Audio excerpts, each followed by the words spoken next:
In 1969, humanity achieved the impossible. With the roar of the Saturn V, we broke the bonds of Earth and took our first steps on the moon. It was a triumph of American ingenuity, national pride, and scientific endeavor.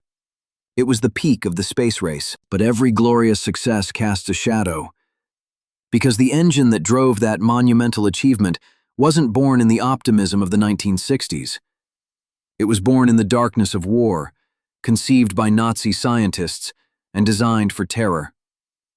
This is the secret history hidden behind the moon rockets. To understand the Apollo program, we must first look back to the desperate final years of World War II. While the Allies fought with propeller aircraft, the Nazis were developing something out of science fiction: the V-2 rocket. V standing for Vergeltungswaffe, the vengeance weapon. Conceived by the brilliant but controversial Wernher von Braun, the V-2 was the world's first true ballistic missile. It traveled faster than sound, delivering a 1-ton payload with terrifying speed and, crucially, without warning. It was not built for tactical strikes. It was built solely as a weapon of terror against civilian populations in London and Antwerp. But this revolutionary technology came at a terrible human cost. Thousands died building these weapons in concentration camp-like factories like Mittelwerk.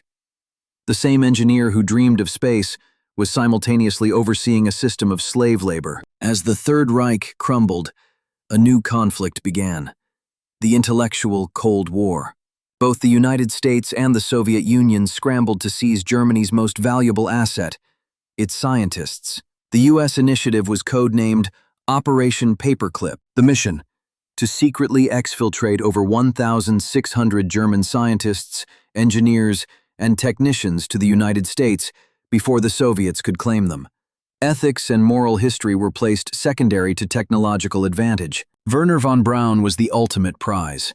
Surrounded by Soviet forces, he chose to surrender to the Americans, famously stating he wanted his rockets to be used to reach the stars, not just destroy cities.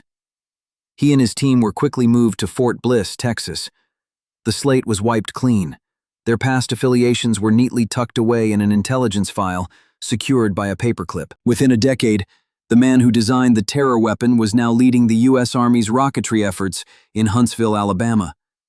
The lineage was clear. The V-2 begot the Redstone rocket, which launched the first American satellite. The Redstone begot the Jupiter missile. Then came NASA. When President Kennedy declared the race to the moon, he placed his faith in the former Nazi team. Von Braun was put in charge of the massive, world-altering project, the Saturn V rocket. It was a machine of unprecedented power, standing 363 feet tall and generating 7.6 million pounds of thrust. But beneath its American skin beat the heart of a German weapon. The Saturn V was, structurally and fundamentally, the ultimate descendant of the V-2.